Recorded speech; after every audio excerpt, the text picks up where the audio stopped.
Welcome to Creating a Family. Talk about foster, adoptive, and kinship care. Welcome back to our regular listeners and a special welcome to our newbies. We are so glad to have you join us. I'm Dawn Davenport. I am the host of this show as well as the director of the nonprofit creatingafamily.org. Today, we're going to be talking about what adult adoptees can teach us adoptive parents. We're going to be talking with JaeRan Kim, who works as an associate professor at the University of Washington, Tacoma. Her research and writing focuses on the experiences of adoptees and adoptive families.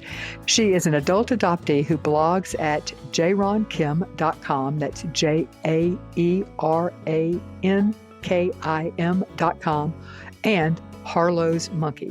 HARLOW''S, Harlow's Monkey. And Harlow's Monkey is one of the longest running transracial adoption blogs in the United States.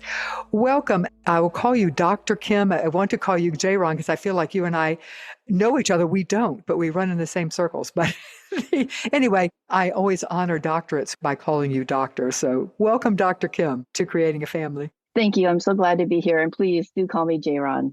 Okay, with your permission, then I will. But anybody who's done the work to earn a doctorate, to me, gets to be called doctor. That's the way I look at it. But with your permission, I'll call you JaeRan. As I said, I have followed Harlow's Monkey, perhaps not from the beginning, but from a long time. And then I followed your research. You are often researching questions that, and this is the highest compliment to me to a researcher. When I look at the titles of what you are researching, I always go, good question, or yeah, I want to know that too. And so before the show began, I said, how in the world have you not been on Creating a Family before? Because I truly am fascinated by a lot of your topics, and we're going to talk about them today. So you research and write about both the experience, primarily focusing on adoptees' experience, but also by extension, adoptive families, it feels to me. So one of your areas of research, and I believe this might be an older area of research, you can correct me if I'm wrong, and that is the experience of adoption, dissolutions, and disruptions from the adoptee perspective. And I don't know anybody else who's doing research on that. So talk to us some about that experience. And I believe your research has been exclusive on intercountry adoptees. Yeah. So talk to us some, how large of a sample size did you have and how did you find participants? Yeah. Well, first of all, thank you for talking about the topics that I research. And I really appreciate you saying like, oh, good question. I want to know that too, because that really was what has driven me to do the research. And the topic of, I'm now kind of talking about it in terms of intercountry adoption displacement or discontinuity, because, and I'll talk about this a little bit, but it's about the kind of spectrum of experiences that adoptees have in their adoptive families. But the reason why I even went down this route of research at all was because I had met intercountry adoptees, primarily Korean adoptees, just in social settings way before I was part of the research discipline. I was just another adoptee socializing and meeting other adoptees. I really say that I come from the community, and the community is what drives me to ask the questions that I ask in my research.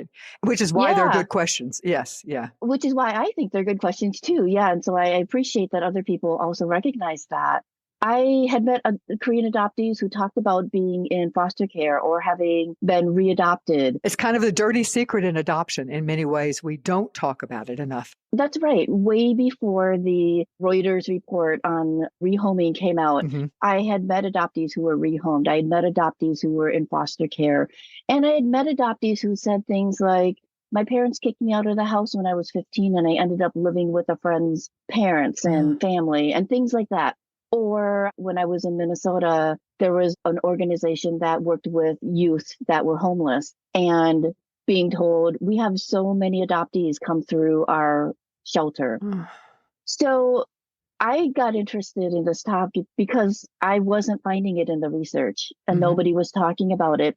And the little bit that I found was focused on youth that had been in the foster care system in public child welfare. but nobody had talked about private or international adoptees. Uh-huh.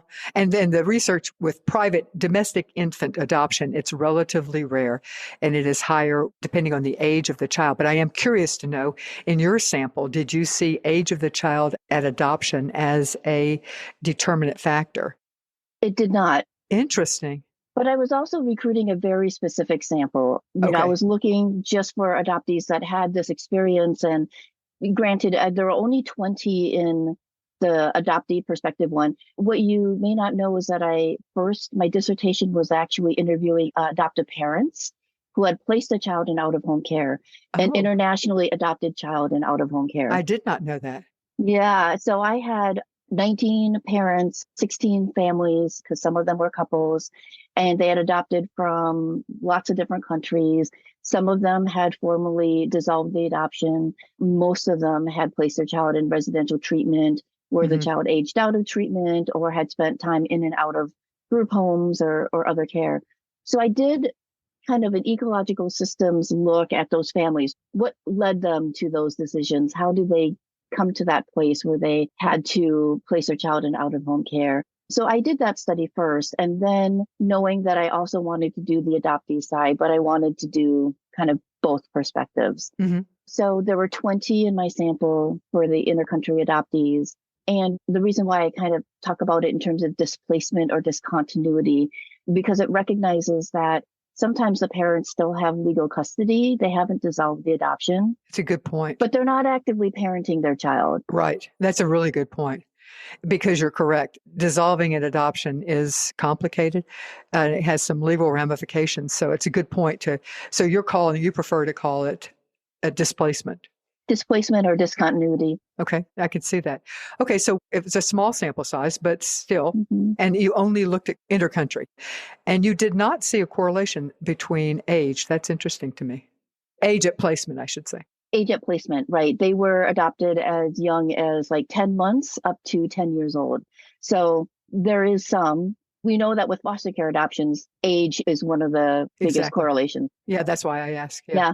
And I think there's also one of the things that I really found in my study, which again, is a very particular sample. I want to be clear about that, is that we talk a lot about pre-adoption traumas that happen. And that did show up to some degree for some of the older adoptees in my sample. But for the ones who were adopted pretty young at like 10 months old or under a year, I think what I've learned through their stories was that the trauma continued after they were adopted.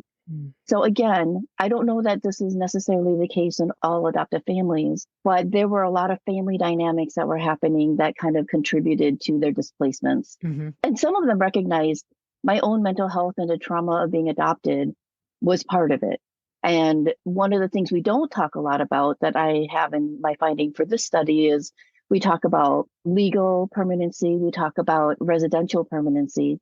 And this is work done by, David Brzezinski and Pinder Hughes. They talk about all these different types of relationships, but we kind of think about like legal permanency or not legal permanency, right? Informal. Mm-hmm.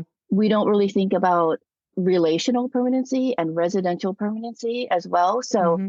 for example, in my first study with the adoptive parents, some of them really made strong efforts to stay connected to their kids who are in residential treatment centers. They would participate in family therapy or they would visit them at the RTCs or the group homes.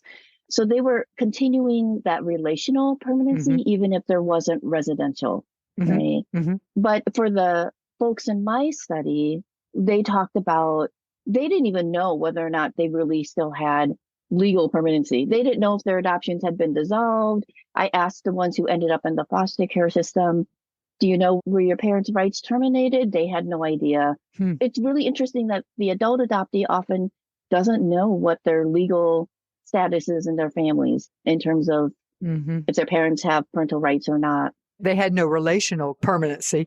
So therefore there's not, they could do the legal research, but then why, I suppose. Yes, that's exactly right. Yeah. So they knew they didn't have residential and they knew they didn't have relational permanency.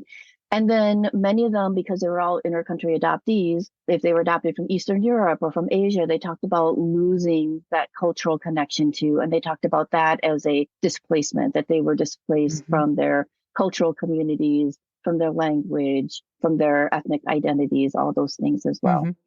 Interesting. And you found these people through, in this case, it would almost have to be word of mouth.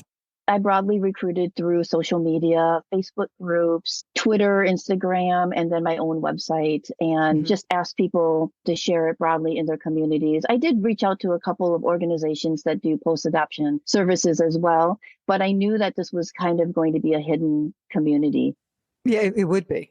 And it probably overlaps some with the community of adoptees that don't have citizenship and are at risk for deportation. There were two in my study. Mhm. Yeah, that doesn't surprise me, which is a whole different tragedy altogether. So, anything else from the adoptee perspective that you want to share about that research? Or maybe what I'd be interested in is thinking about how these were not the same parents and the same adoptees. So, these were different. But how did the research with the parents influence or inform your research for the adopted people? That's a great question. The research on the parents, I think, validated a lot of the things we already kind of knew about adoptive parents who end up placing their kids in residential treatment center or who end up dissolving their adoptions. Largely, it's concerns around the child's mental health and issues around safety Hmm. and attachment. Those were some of the things that really were strong themes in that study. The comments that they made were so profound. Like the title of the article from the parents' perspective was, "You can't run into a burning building without getting burned yourself." Oh, I saw that. And I've seen the quote from you. I didn't know that's where it came from. Yeah, one of the parents said that. And I just felt like, yes, they were doing everything they could to try and save their child. But in doing so, like it's the Hmm. secondary trauma that they had. Yeah. Another parent said something like, because most of these kids had mental health or other disabilities, that was kind of the overlap with that study. The kids all had identified disabilities. And one of them made a comment that, as a parent myself, I really resonated with me.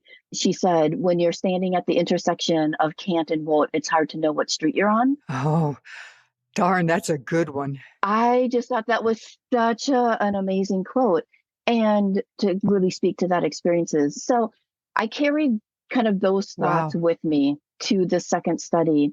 What I found was that I think that there's multiple different pockets of parents who are willing to do interviews with a researcher like myself about their experiences with displacement.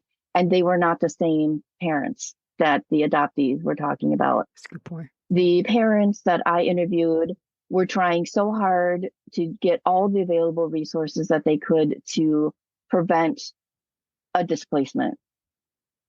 The adoptees I talked to spoke about the failure of the system and professionals and their parents to Hmm. work with them at all. And Hmm. so I don't talk about this a lot because it's really challenging, but there was a lot of identified abuse in the home, certainly a lot of neglect by these parents. I mean, some of the Hmm. stories, anybody could say that's abuse and Hmm. neglect.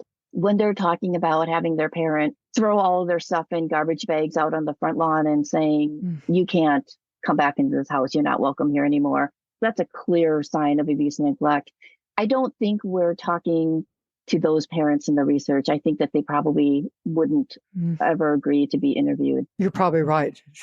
They probably would not agree.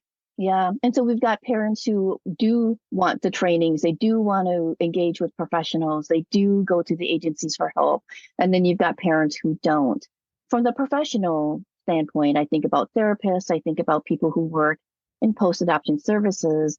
If they're interacting with adoptees who are experiencing this, what the adoptees were saying was there was a lot of effort to scapegoat the adoptee, saying it must be Yeah. their fault. And Hmm. so even in therapy, parents were taking them to therapy and saying, fix my kid, Hmm. or they can't come home, things like that. And so instead of engaging in looking at the family dynamics, Hmm. the adoptees felt like they were really on their own to manage whatever was going on in the house. And in truth, they probably were. Yeah, and a lot of the adoptees, it was such a common theme where they were basically threatened to be displaced if they didn't behave in a certain way. So they would hear things from the parents like, we'll send you back to your orphanage if you don't behave, or, Mm. we could always put you in foster care. So there was always this lingering threat of displacement, which I think for any adoptee who might have any attachment concerns, Yeah. that only is going to exacerbate that. They didn't feel like they were in a safe home. Huh. And as a adoption professional, an educator, a trainer of adoptive parents, how do we get to parents before they adopt to help them, number one, set more realistic expectations and also to look inward a little more as to what their reasons for adopting are and what their expectations of this child and how much is that a reflection of what they think it's going to be for them? I don't know. I thought a lot about that. Over the past 15, 20 years, I've thought about that question a lot. Me too.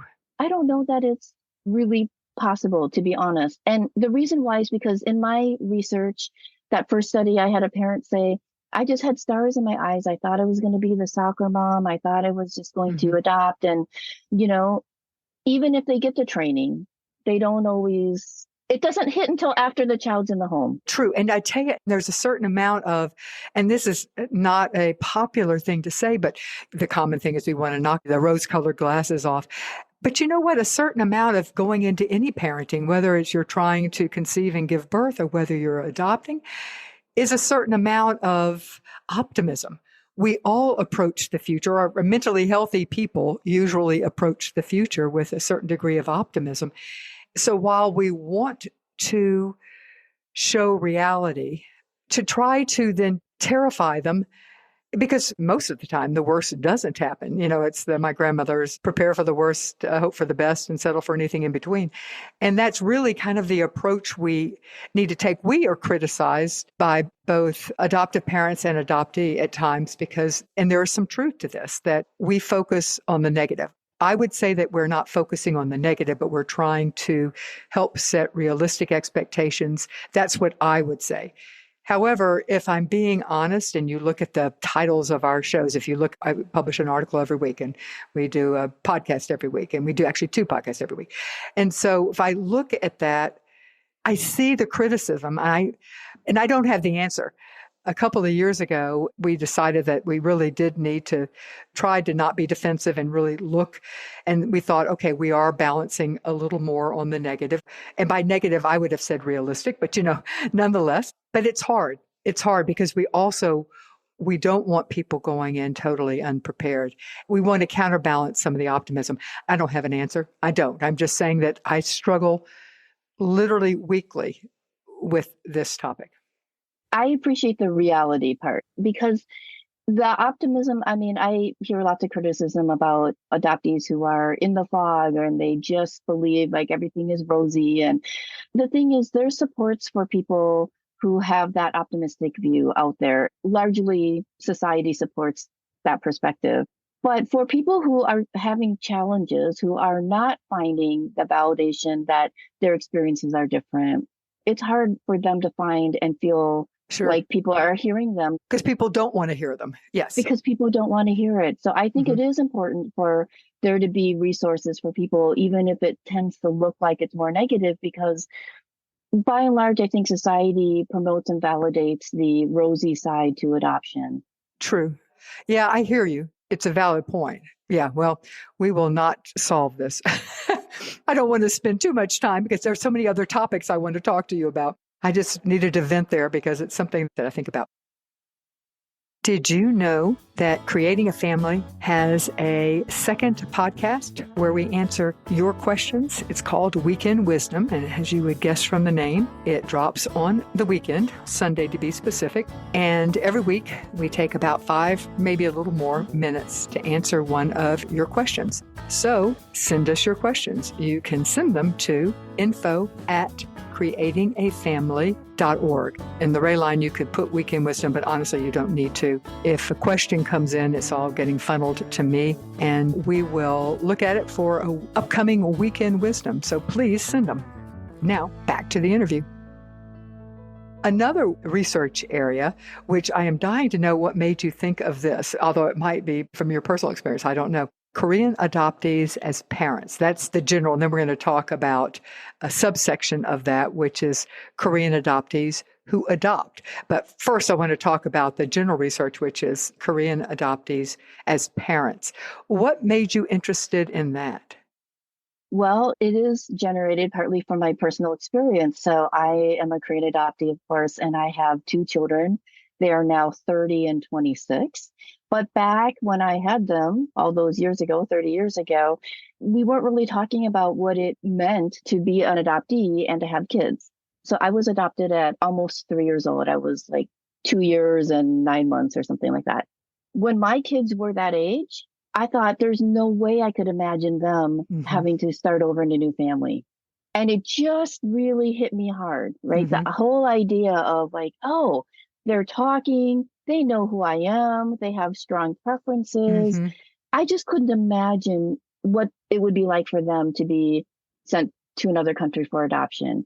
And I was talking about this with other Korean adoptee friends that I had and other adoptee friends, not just Korean adoptee friends. And it seemed to be something that we all felt and were kind of grappling with. But again, there was no research on it. And I had the good fortune to be working with Rich Lee, who's at the University of Minnesota, who's done some research on transracial Korean adoptions, but also was starting a study on Asian American parenting.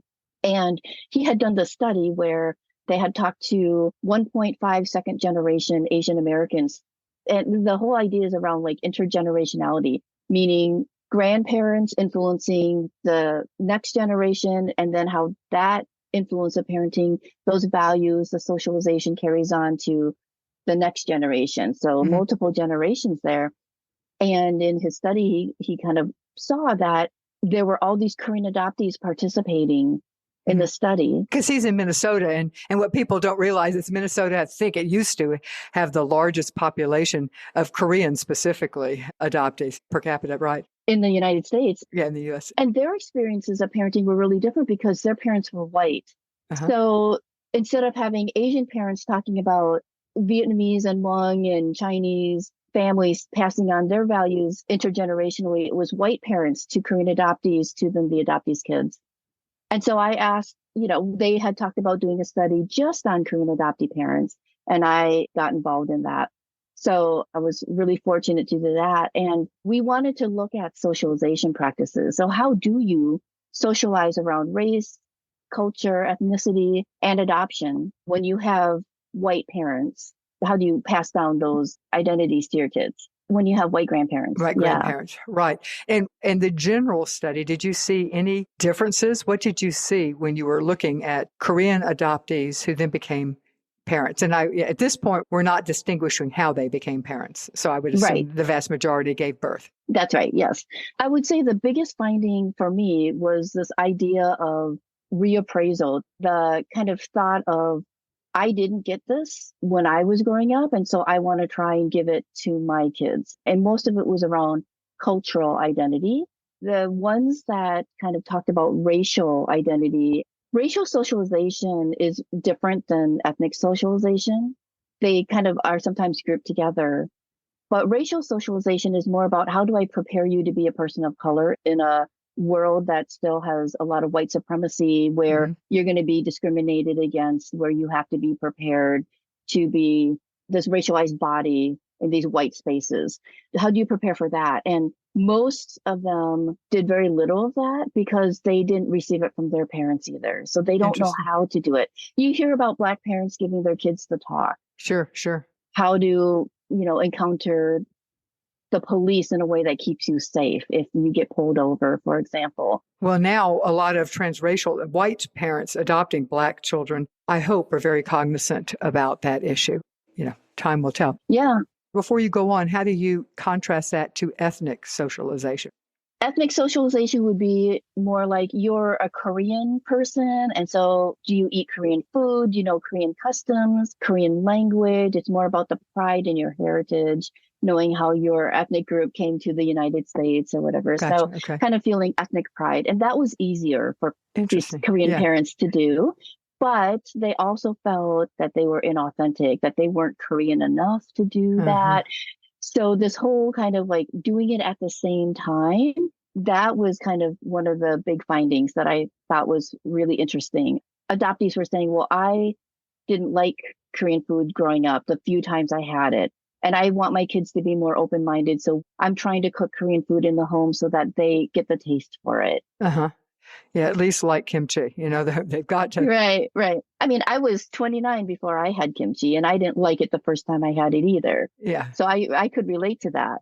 I'm assuming that ethnic socialization, one reason it might be easier is because I suspect it was easier for the white parents to have Yeah. done ethnic, because that's a matter of helping to instill pride.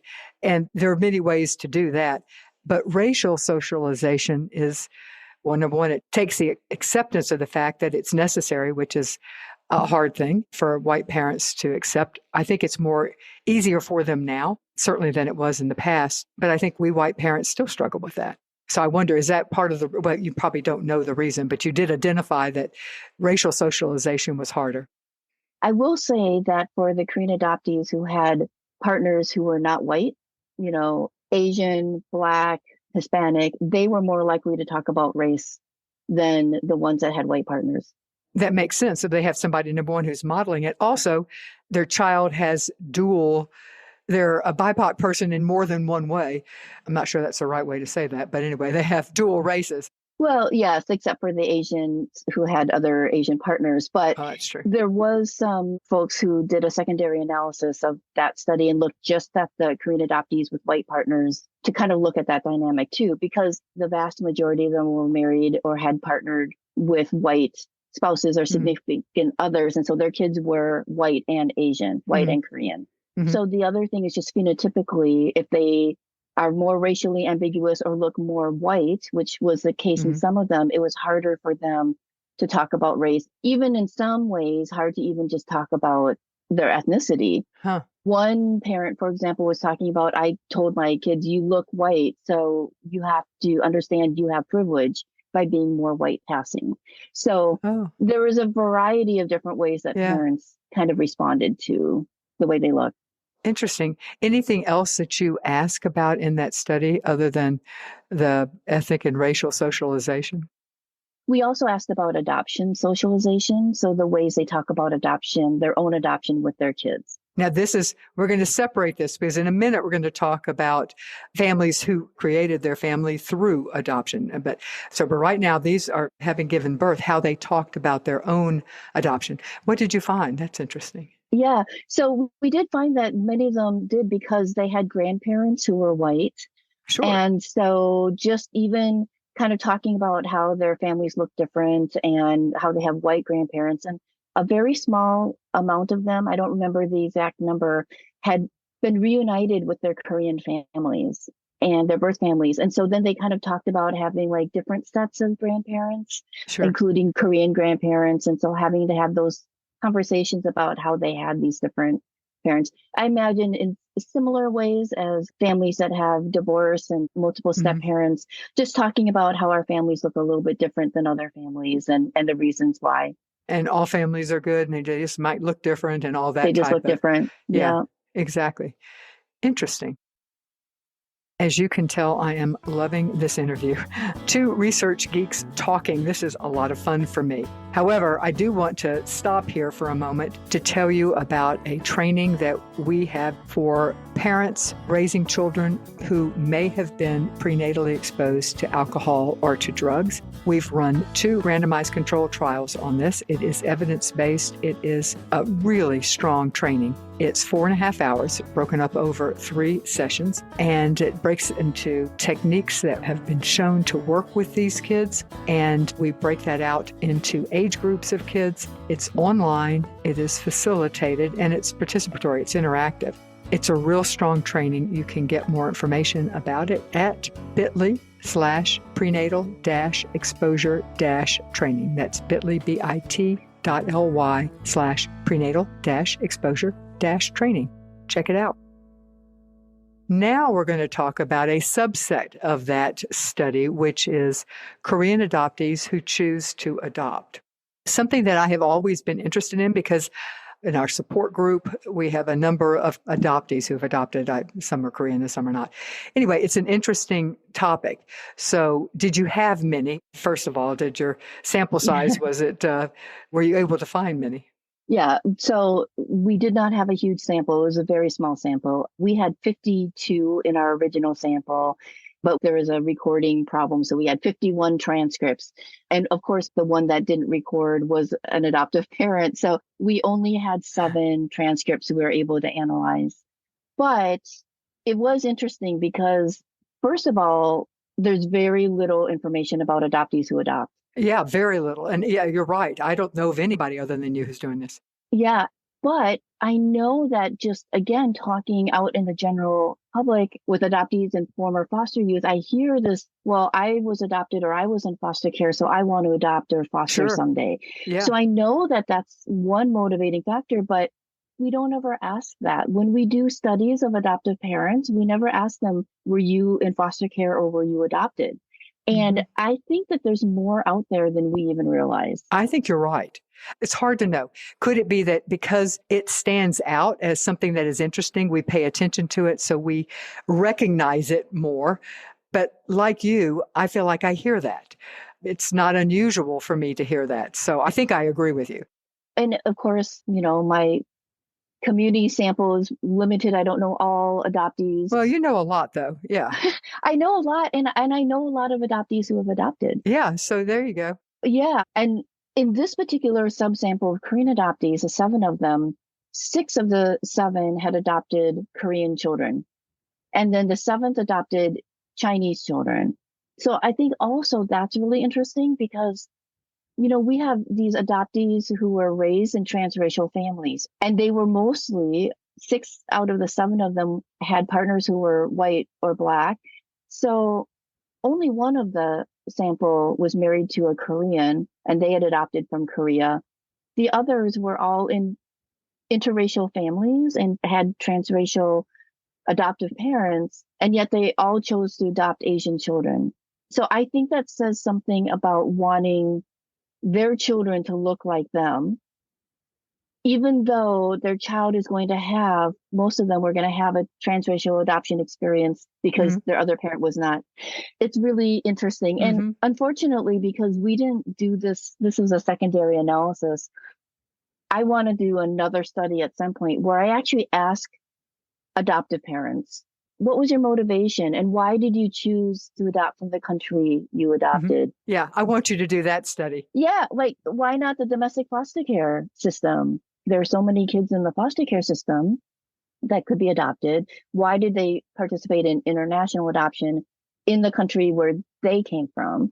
I think that's a really interesting question that I wanted to go back and ask them all again. Yeah, when you do that, let me know because I want to know the answer to that too. Yeah. Yeah. Anything else in the secondary analysis when you were looking just at the adoptees who had adopted?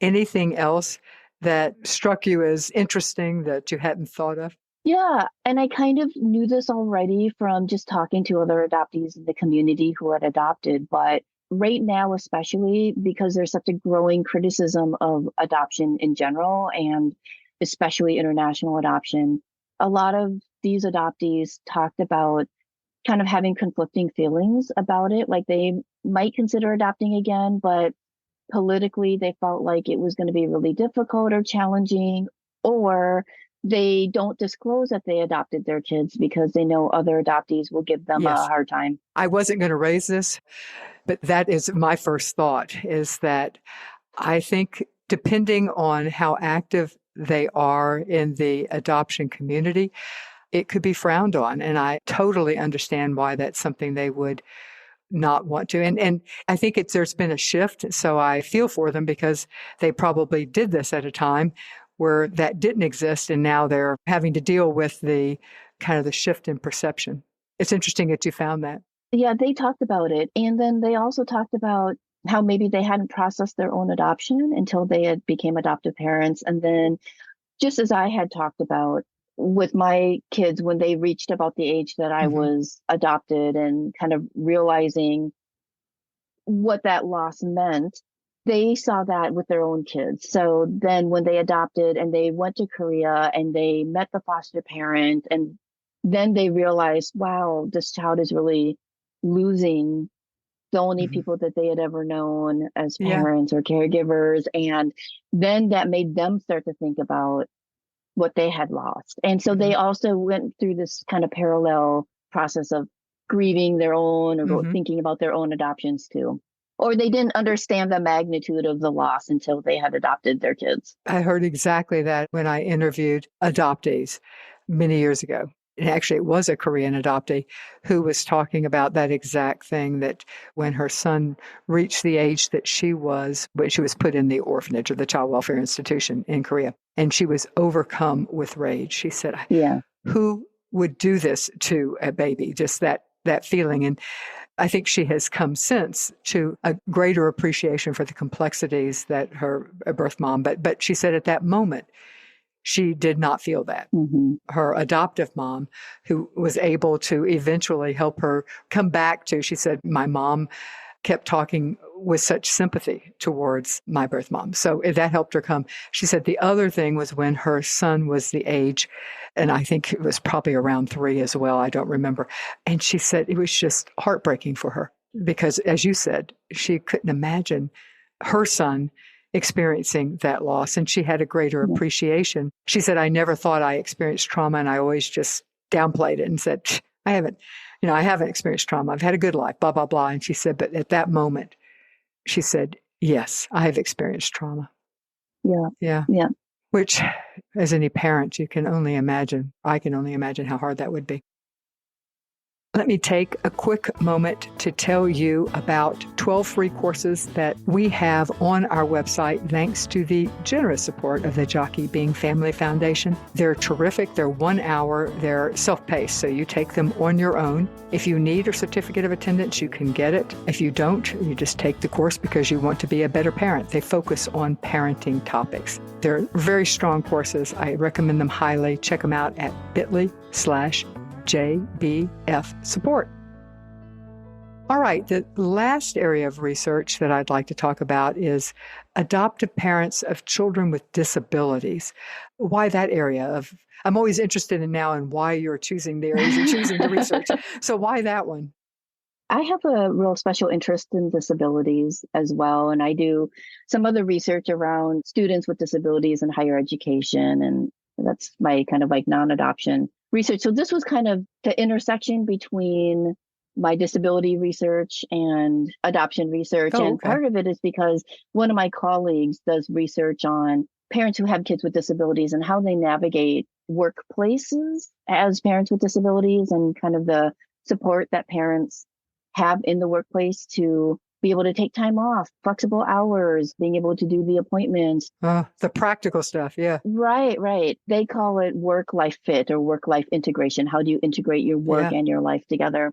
And based on my study with the parents who had displaced their children, that my dissertation research, that was something that came up a lot, was the challenge of working a full-time job. Most of those couples, if they were couples, one parent had to either work part-time or had to give up their job Yeah. in order to navigate all of the appointments, the therapies, We hear that all the time. being called to school. Right. Or kids being suspended. Exactly. And then what do you do when you have a child with extreme behavioral issues? And yeah. Right. Mm-hmm. Right.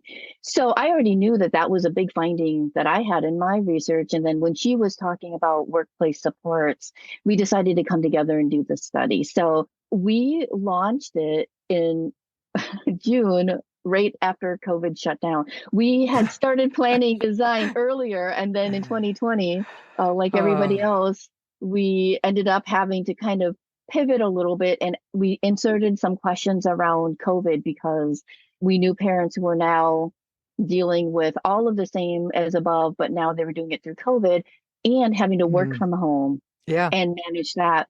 What we found was that there were some families who actually found it more helpful to be shut down at home We heard that as well. because it was easier to manage. They didn't have to commute, take time off, they could flex their hours. They also often found it easier with their kids because there weren't so many appointments because they were canceled. Also because they were able to create a more uniform, and this is particularly with children with emotional disabilities. Yeah. There was less overstimulation. We heard very, very frequently through the pandemic for so many of the families that it was actually a better experience. And they were able to work from home, although let's don't kid ourselves. If you've got any child in the house, it is extremely difficult to work from home. Right. Yeah. we found some of the same things. There were some families that it was much better. They were able to spend more time together without rushing around to Right. all the different appointments and everything. And it actually helped strengthen their relationship. Hmm. There were other families where it was the opposite. I Yeah. would say because all these kids, I mean, uniformly, most of them had IEPs and they had special ed services that they weren't getting. And they would say things like, I'm not a special ed teacher. I don't know how to help my kids with their Hmm. education needs. So some of those things were more challenging. But yeah, it was interesting. I think the surprise for us was the number of families that said things were actually better through Yeah. COVID. Wouldn't have surprised me because I was living through it with a large support group and I heard that over and over. Like one mother said, we're not doing homework. She said, they may assign it. I'm just not doing it. Yeah. That will help them with their actual study. I don't just so many things that they were able to let go of. An interesting study would be that transition back into the real world, not just for adoptive, but for all of us. The transition Yes. from COVID in some ways, I was drug kicking and screaming back into I was enjoying the time out. So my last question for you, and I read this on JaeRanKim.com, but you said, or it could have been your University of Washington, Tacoma. But anyway, you had the statement, my dream class to teach would be to use film and popular media to analyze themes around foster care, adoption, and child welfare. I would name this class Beyond Juno. So I was interested in that, and I wanted to know, what would you cover in this class?